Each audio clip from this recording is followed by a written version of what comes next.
la vie. La belle vie, la dolce vita, comme disent nos amis italiens. Que peut-on rêver de mieux?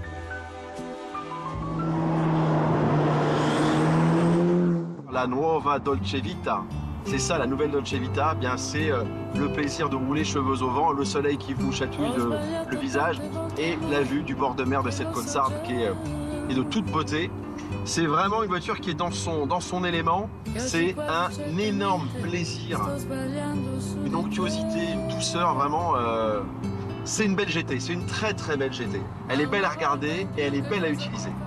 Sans aucun doute l'une des plus belles Ferrari contemporaines, la Roma propose désormais de rouler à ciel ouvert dans cette nouvelle version, la Spider. Ce cheval cabré est le compagnon idéal pour prolonger les vacances sur les routes paradisiaques de la Sardaigne. Alors Ferrari présente enfin une version découvrable de cette très belle Roma qui avait été présentée en novembre 2019, commercialisée à partir de 2020. Donc on a été plutôt patient, plus de 3 ans pour avoir une version cabriolet. Alors c'est un Spider. Pourquoi? Parce que vous avez une capote en toile. La Ferrari a voulu respecter la ligne très belle du coupé de la Roma. Et effectivement, la capote en toile préserve vraiment la ligne et le dessin. Un dessin reconnaissable entre tous, dernier né d'une longue tradition de cabriolets chez Ferrari comme la 330 GTS et sa petite sœur la Daytona, cette nouvelle version de la Roma conserve un style épuré, sportif et terriblement élégant. Une italienne connue pour son inspiration britannique et qui surprend agréablement avec sa capote en toile. Personnalisable à souhait, elle est faite d'un tissu sur mesure composé de 5 épaisseurs. Elle est rétractable en seulement 13 secondes jusqu'à 60 km/h. La géométrie de l'aileron mobile arrière a également été repensée. Il se déploie selon 3 positions, spécifiquement calibrées pour la conduite avec toit ouvert ou fermé. Cette Roma est encore plus belle, je trouve, de l'arrière, de 3/4 arrière.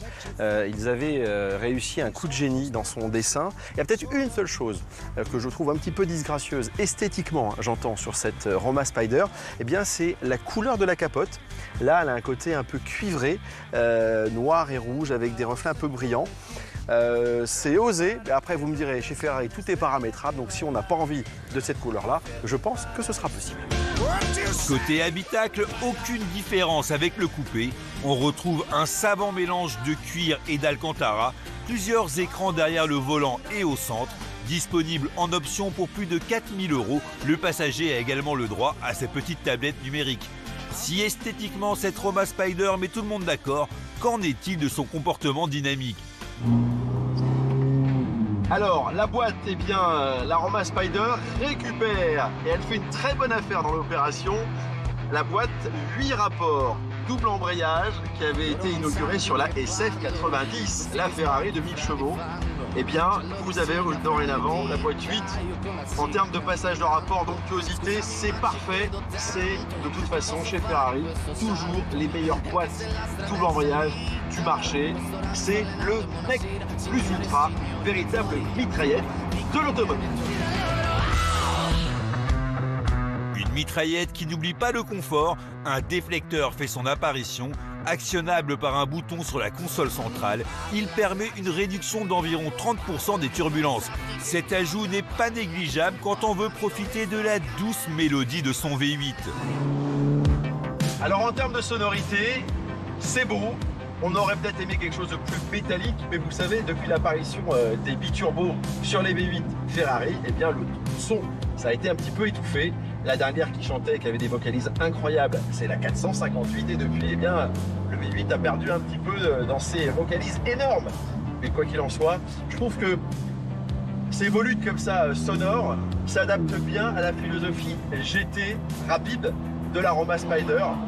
Je trouve qu'on est tout à fait dans le thème. Concernant sa cavalerie, ce cheval cabré embarque toujours le moteur V8 biturbo de 620 chevaux de la version coupée pour le plus grand plaisir de nos oreilles et de nos yeux. Alors Mickaël qui est en train de tenir la caméra, quand j'ai ouvert le capot, il m'a fait « Waouh, c'est beau !» spontanément. Et il a raison Mika, elle est belle cette mécanique parce que c'est un moteur Ferrari et surtout on voit ce V8 3,9 litres biturbo de 620 chevaux et c'est un moteur qui est extrêmement titré. Il a été élu meilleur moteur international 4 années consécutives consécutives. Il a été élu en 2018 meilleur moteur de ces 20 dernières années. Donc c'est un petit bijou technologique et en plus il est très souple.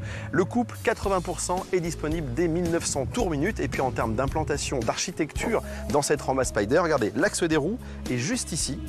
Et le moteur, eh bien, il commence là. Donc il est plutôt en position centrale avant pour plus d'équilibre et plus de fun. Avec un tel bloc, quasiment aucun changement à noter sur la fiche technique. La seule différence notable, une prise de poids de 84 kg comparée à la version coupée avec son architecture décapotable. Mais comme une Ferrari sous stéroïdes reste une Ferrari, ce léger surpoids n'entache en rien ses performances. Alors si on a envie de se fâcher un petit peu, bah ouais, voilà, le V8 biturbo de 620 chevaux, il fait le job. Et en termes de performance, ça ronronne, c'est beau, hein. En termes de performance, eh bien, le 0 à 100, c'est 3 secondes 4. Et le 0 à 200, c'est sous les 10 secondes, 9 secondes 7, très exactement. Un physique à l'image de ses performances. Au programme 5 modes de conduite sur le fameux Manettino. C'est parti pour le mode sport pour nous en mettre plein les oreilles. On est passé en mode sport. Les suspensions, elles ont l'air à peine plus dures, mais pas grand-chose. Donc on est toujours relativement dans le confort. Maintenant, on attaque. Alors, l'arrière, on roule super bien. Il y a toujours une légère souplesse, effectivement. Les suspensions, mais la voiture, une fois qu'elle est posée, on la gère bien au gaz. Elle est très, très saine. Le V8, c'est vraiment... Il y a du couple. Il y a une poussée avec le biturbo, c'est assez impressionnant. Ça reste une GT, c'est pas une voiture pour aller sur un circuit. Mais je peux vous dire que sur route ouverte, ça va déjà beaucoup trop vite. C'est une bonne machine, c'est une très bonne machine. Une très belle machine qui a tout de même un coût, 246 000 € sans le super malus. On approche donc des 300 000 €, le prix de la Dolce Vita, les cheveux au vent. J'adore ce mélange de douceur et de bestialité parce que 620 chevaux, c'est quand même bestial. Et cette boîte 8, elle fait un travail remarquable en termes de passage des rapports. Et le freinage carbone céramique, impossible de le prendre en défaut. La copie de cette Roma Spyder est quasiment parfaite. Oh, la belle vie, sans amour, sans soucis, sans problème.